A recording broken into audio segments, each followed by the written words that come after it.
의안은 어떻게 처리되나요? 의안 제안부터 위원회 회부까지 앞장에서 설명한 바와 같이 의안은 의원, 위원회, 단체장이 발의하거나 제출할 수 있습니다. 의원은 단독으로 의안을 발의할 수 없으며 제적 의원 5분의 1 이상이나 의원 10명 이상의 연서로 발의해야 합니다. 지방자치법 제76조 의안에는 일정한 형식이 있습니다. 의안의 서식에는 의안 제목, 의안 번호, 의안일, 제안일, 제안자, 제안 이유와 주요 내용, 참고 사항, 신구 조문 대비표, 주문, 비용 추계서, 입법 예고, 결과 등이 포함됩니다. 이러한 형식을 갖춘 의안은 대표 발의 의안이 서명한 공문, 그리고 발의자, 찬성자, 서명부, 원본과 함께 의회에 접수하면 됩니다.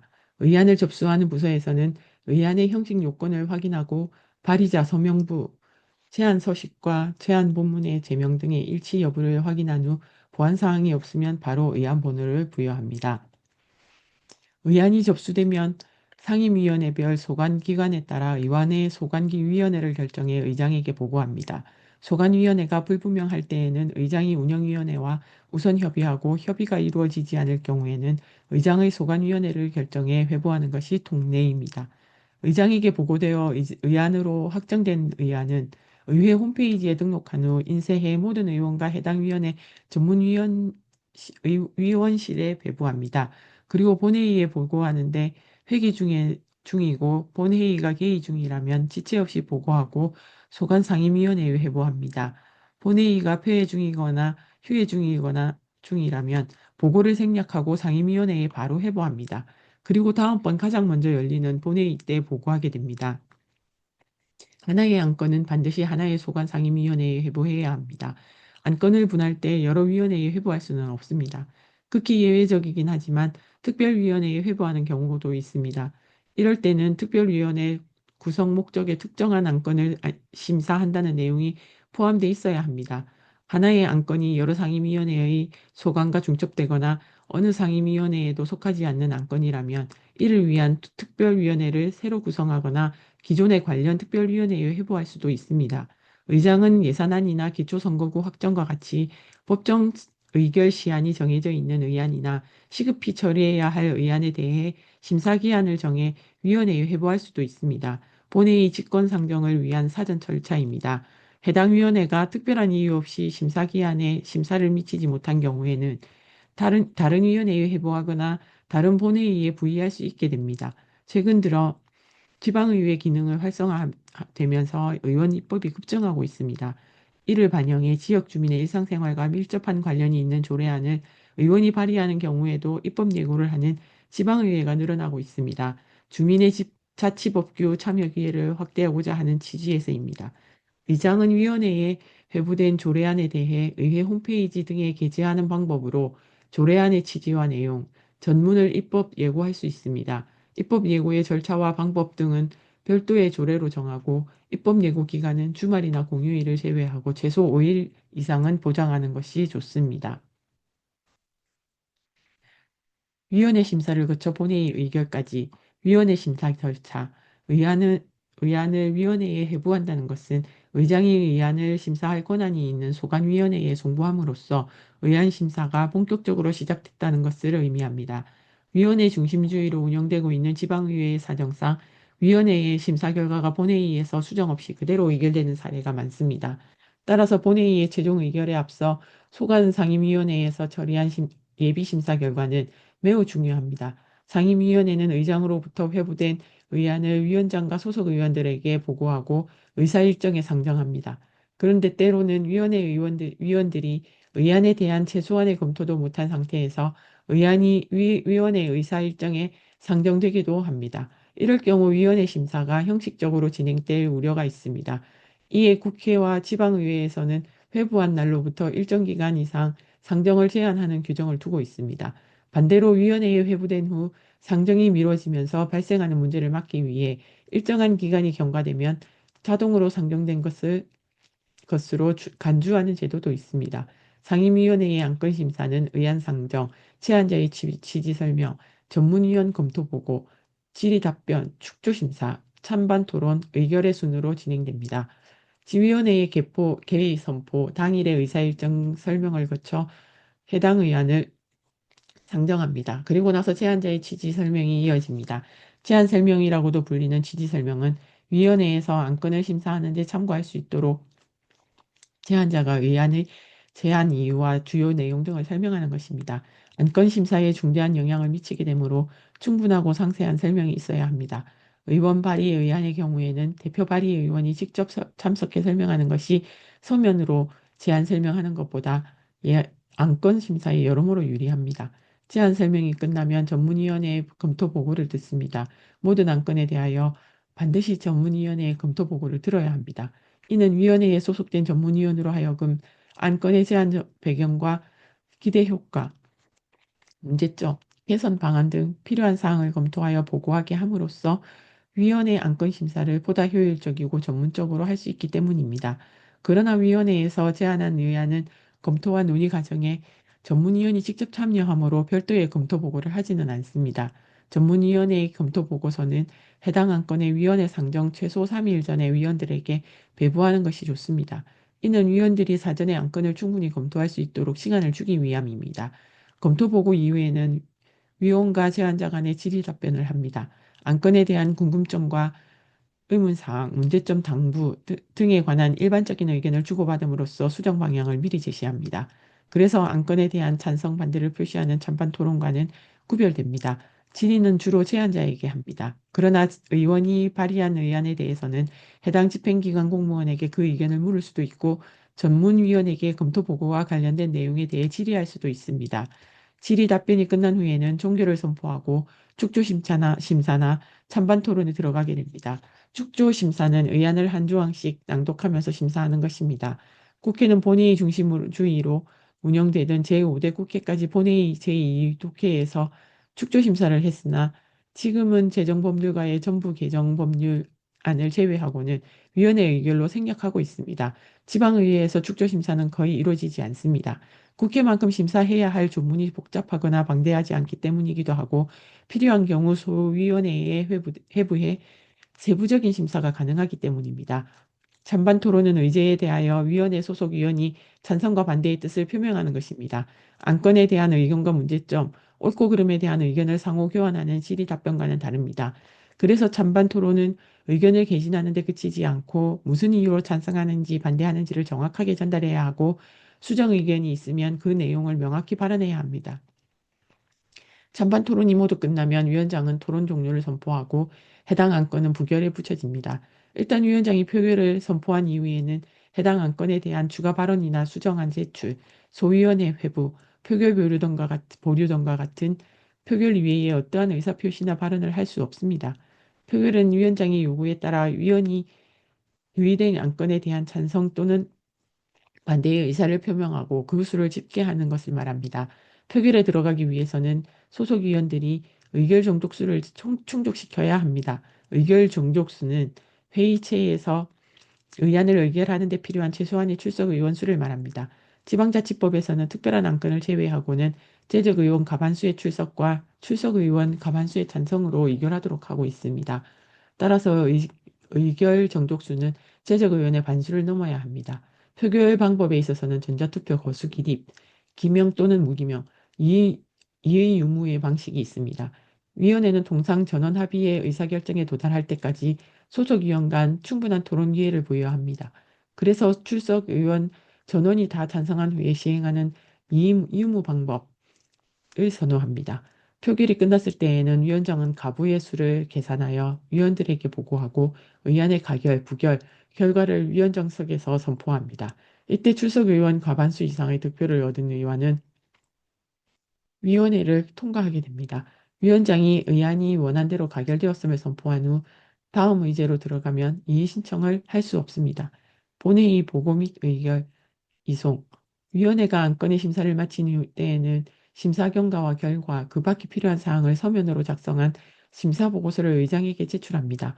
그리고 각 의원들에게 심사보고서를 인쇄해 배부하거나 인터넷 홈페이지에 게재 또는 이메일 발송 등의 방법으로 전달합니다.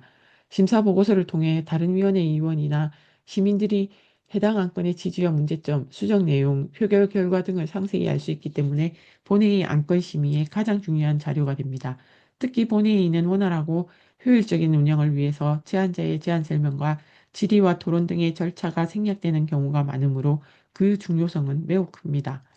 위원회에서 심사를 마친 안건이 본회의에서 의제가 되면 그 안건을 심사한 위원장이 심사 경과와 결과 등 필요한 사항을 구두로 보고합니다. 이때 위원회 의견 사항 외에 위원장의 개인 의견을 보고에 가미해서는 안 됩니다. 위원장이 부득이한 이유로 심사 보고를 할 수 없는 경우에는 간사나 위원장이 지명한 위원이 심사 보고를 할 수 있습니다. 이후 질의 토론을 거쳐 표결을 하게 됩니다. 사전에 질의 토론의 신청이 없을 경우에는 이를 생략합니다. 지방의회에는 의안 심사의 전문성과 효율성을 강조하는 위원회 중심주의를 채택하고 있어 본회의에서는 안건에 대한 토론이 활발히 이루어지지는 않습니다. 상정 안건에 대해 토론하고자 하는 의원은 미리 반대나 찬성의 뜻을 의장에게 알리고 발언 기회를 얻어 토론을 할 수 있습니다. 이때 의장은 반대, 찬성, 반대의 교대 순으로 골고루 발언 기회를 부여합니다. 반대자에게 먼저 발언하게 하는 이유는 제안자의 취지 설명이 안건에 대한 찬성의 뜻을 담고 있기 때문입니다. 모든 토론을 마친 후에는 의장의 토론 종료 선포와 함께 표결을 하게 됩니다. 표결은 앞서 설명한 바와 같이 여러 가지 방법이 있지만 국회처럼 지방의회에도 전자회의 시스템이 잘 구축되어 있어 전자투표를 하는 추세입니다. 전자투표는 표결 선포, 재석, 버튼 조작, 표결, 투표 종료 선포 및 전자집계, 투표 결과 집계, 투표 결과 선포의 순으로 진행합니다. 본회의에서 의결된 의안 중에는 조항이나 자구, 숫자 등의 정리를 필요로 하는 경우가 있습니다. 한꺼번에 수십 건의 안건을 상정 처리하다 보니 간혹 조항이 밀려 있거나 법률 용어가 부적절하거나 숫자를 잘못 명시했거나 하는 등의 실수가 발생할 수 있기 때문입니다. 이러한 단순한 의안 정리 사항을 의사 진행 중에 부의하여 처리하거나 다음 기회 때 처리하면 아마도 의회 운영이 상당히 지체되고 의사 진행이 효율성이 떨어지게 됩니다. 이럴 경우 의결된 내용이나 취지를 변경하지 않는 범위에서 의장이 체계나 자구 등을 수정하게 됩니다. 조례안, 예산안, 결산, 동의안이나 단체장 교육감이 처리해야 할 건의안, 청원 등이 본회의에서 최종 의결되면 집행기관에 이송됩니다. 지방자치법에서는 이송기한을 정하고 있는데 예산안은 의회에서 의결한 날로부터 3일 이내에 조례안은 5일 이내에 이송해야 합니다. 정원은 특별한 규정이 없습니다. 이 경우 본회의에서 의결한 다른 의원과 동일한 날짜에 함께 이송하면 됩니다.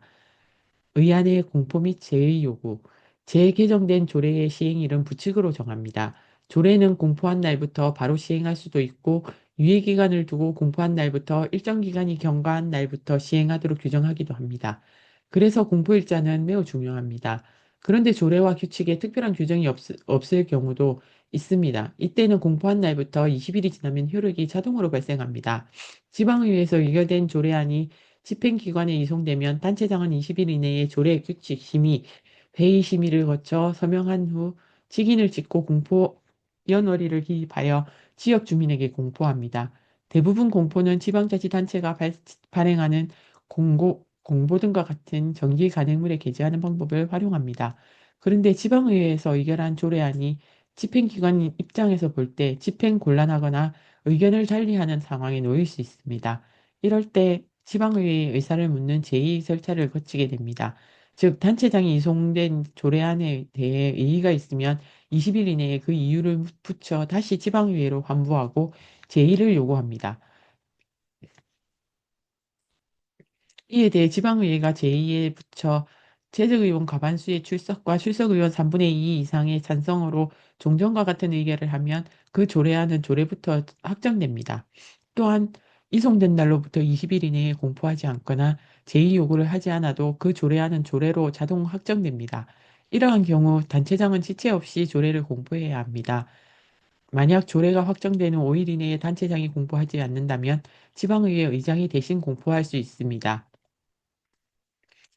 조례안 어떻게 위반하나요? 조례 위반의 기본 원칙. 조례는 의회에서 제정되는 자치법규입니다. 의회 심의를 위한 조례안을 만들기 위해서는 조례의 제정 범위를 고려해야 하는데 그 내용은 헌법 제117조 제1항 및 지방자치법 제28조 1항에 잘 나타나 있습니다. 대한민국 헌법 제117조 지방자치단체는 주민의 복리에 관한 사무를 처리하고 재산을 관리하며 법령의 범위 안에서 자치에 관한 규정을 제정할 수 있다. 지방자치법 제28조 지방자치단체는 법령의 범위에서 그 사무에 관하여 조례를 제정할 수 있다. 다만 주민의 권리 또한 제한 또는 의무 부과에 관한 사항이나 벌칙을 정할 때에는 법률의 위임이 있어야 한다. 광역자치단체의 조례는 기초자치단체의 조례에 대한 효력의 우위에 있습니다. 기초자치단체의 자치법규는 지방자치단체 자치법규를 위반해서는 안 됩니다. 지방자치법 제30조 시군 및 자치구의 조례나 규칙은 시도의 조례나 규칙을 위반해서는 아니 된다. 조례안을 위반할 때는 비례의 원칙, 평등의 원칙, 신뢰 보호의 원칙, 적법 절차의 원칙, 세계 정당성의 원칙, 포괄위임 금지의 원칙 등 법제 일반 원칙을 준수해야 합니다. 법제의 일반 원칙 조례안을 위반하기 위해서는 무엇보다도 조례 위반의 기본 원칙인 소관사무의 원칙, 법령의 범위 안에서 법률 유보의 원칙 등을 염두에 두어야 합니다. 이제 조례 위반 기본 원칙을 차근차근 살펴보도록 하겠습니다. 소관사무의 원칙. 소관사무의 원칙이란 조례는 해당 지방자치단체의 사무에 관하여 제정되어야 하는 것을 말합니다. 지방자치단체의 사무는 지방자치법 규정에 따라 다음과 같이 구분할 수 있습니다. 지방자치법에 따른 사무 구분 제13조 지방자치단체의 사무 범위 지방자치단체는 관할구역의 자치사무와 법령에 따라 지방자치단체에 속하는 사무를 처리한다. 제15조 지방자치단체는 다음 각 호에 해당하는 국가사무를 처리할 수 없다. 다만 법률에 이와 같은 다른 규정이 있는 경우에는 국가사무를 처리할 수 있다. 제115조 시도와 시군 및 자치구에서 시행하는 국가사무는 법령에 따른 규정이 없으면 시도지사와 시장 군수 및 자치구의 구청장에게 위임하여 행한다. 지방자치단체는 고유 사무인 자치사무와 개별 법령에 의하여 지방자치단체에 위임된 단체의 위임 사무에 관하여 자치조례를 제정할 수 있으며 기관 위임 사무에 관하여 제정되는 이른바 위임 조례는 개별 법령에서 일정한 사항을 조례로 정하도록 위임하고 있는 경우에 한하여 제정할 수 있습니다. 일반적으로 자치사무, 단체 위임 사무, 기관 위임 사무는 다음과 같은 기준으로 구분할 수 있습니다. 하지만 사무 구분에 대한 기준이 모호하기 때문에 사무의 명칭만으로 국가사무인지 자치사무인지 구분하기 곤란한 점이 있습니다. 예를 들면 치안은 국가사무로 조례로 위반하기 곤란하지만 주민의 안전을 위한 사무는 자치사무로 조례를 만들 수 있습니다. 따라서 조례를 성안할 경우 사무구분의 구분이 모호한 점이 있다는 것을 감안하여 해당 사무가 지방자치단체의 사무에 해당하는지를 판단해야 할 것입니다. 그리고 소관사무와 관련하여 시도의 조례로 시군구의 사무에 대하여 규정할 수 없으며 시군구의 조례 또한 시도의 사무에 대하여 규정할 수 없다는 점도 기억해야 합니다. 법규의 규정 형식과 취지를 우선 고려하되 그 사무의 성질이 전국적으로 통일적인 처리가 요구되는 사무인지 여부, 경비 부담과 최종 책임 귀속 주체 등을 고려해야 합니다. 이 법령의 범위 안에서 조례는 헌법 제117조 제1항 및 지방자치법 제28조 제1항에 규정된 바와 같이 법령의 범위에서 조례의 제정이 가능합니다. 여기에서 법령이란 법률 대통령령 불령뿐만 아니라 조약 및 일반적으로 승인된 국제 법규 명령으로 기능하는 행정규칙을 포함합니다. 조약과 관련하여 판례는 국제협약에 관한 조례는 효력이 없다고 판시한 바 있습니다. 국제조약에 위배되는 조례, 특정 지방자치단체의 초중고등학교에서 실시하는 학교급식을 위해 지방자치단체에서 생산되는